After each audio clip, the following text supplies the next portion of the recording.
Coucou les hypersensibles, aujourd'hui je vous donne rendez-vous pour une petite explication d'écho par rapport à Noël et à la fête païenne de Yule, puisque toutes deux sont liées en fait, hein. À un moment donné, il faut être clair, les catholiques, en créant la fête de Noël, se sont appuyés sur la fête de Yule.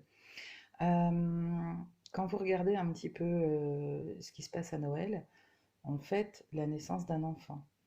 Un enfant dont on reproduit le cycle de vie tout au long de l'année, hein, puisque vous n'avez pas que l'ascension, etc.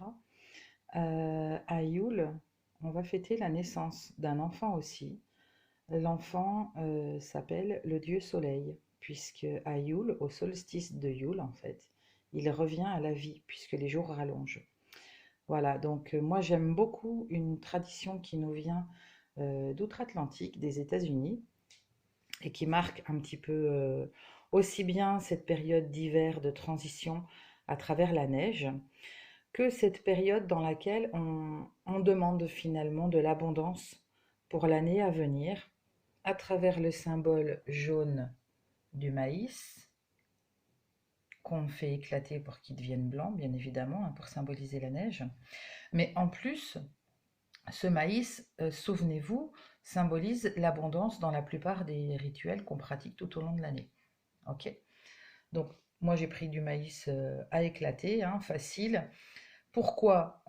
Tout simplement parce que je voulais surtout pas trouver un maïs déjà préparé du commerce dans lequel il vous colle du caramel ou du sucre ou du sel, enfin, tout un tas de choses dont on n'a vraiment pas besoin pour décorer la maison ni pour ce rituel.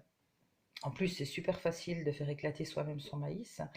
Ça va me permettre tout simplement, quand la fête de Yule sera terminée, de pouvoir offrir ces guirlandes de maïs au petit peuple et aux oiseaux qui vont pouvoir s'en régaler. Donc la notion de partage à travers ce maïs sans sel, sans sucre, sans caramel, sans paillettes, bien évidemment, on retrouve encore le partage. La notion d'abondance à laquelle on aspire à travers le maïs, n'oubliez pas qu'elle est liée au partage. Plus on donne, plus on reçoit. C'est vraiment une des bases de ce qu'on peut trouver en magie. Donc, une fois qu'on a fait éclater ce petit maïs-là, ça éclate super vite, hein. Je vous le dis tout de suite, n'oubliez pas de mettre un couvercle surtout. Donc, une fois qu'on a fait éclater ce maïs-là, moi je le laisse refroidir un petit peu parce que je trouve que c'est pas particulièrement agréable de travailler un maïs qui est tout mou. Voilà. Donc, j'attends un petit peu, j'obtiens ça, j'utilise du fil blanc, des ciseaux, ça c'est quand même la base hein, pour pouvoir faire une guirlande, vous voyez. La guirlande, ça devient ça en fait. Ok. Et après, hop, voilà. Je l'enfile, mon grain de maïs éclaté, avec une aiguille sur le fil.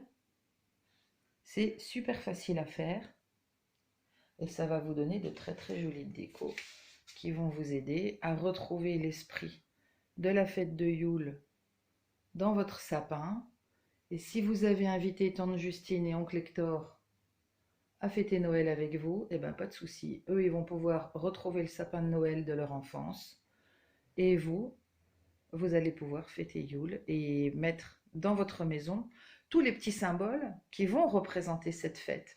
Alors les symboles, quels sont-ils? Bon, ben, ça va être tout ce qui va être branchage, donc le sapin, bien sûr, mais aussi le hou, le genévrier, tout ce qui est persistant, tout ce qui aide à passer l'hiver et à vous faire une jolie transition. Ensuite, au niveau des couleurs, les couleurs de Yule, c'est le vert, le rouge, le doré, qui représente le soleil, et puis ce blanc qui représente quand même aussi bien le manteau hivernal de la neige que la pureté. N'oubliez pas que Yule, c'est la naissance d'un enfant. Un enfant, c'est pur par excellence. Moi, en tout cas, je vous souhaite de belles préparations. Quand on prépare ces guirlandes, n'oubliez pas surtout d'y mettre votre intention. L'intention, ça peut être, à chaque grain qu'on enfile, je demande à ce que l'abondance entre dans ma maison, par exemple. Ok? Allez, je vous souhaite de belles fêtes de fin d'année. N'oubliez pas de cliquer sur la petite cloche des notifications et de vous inscrire à la chaîne si vous avez envie de ne rater aucune de mes vidéos. Et puis ben, un petit commentaire, c'est toujours sympa, ça fait toujours plaisir. Ça, c'est une certitude. J'y répondrai moi en tout cas avec beaucoup de plaisir. Allez, à très très vite, bisous magiques.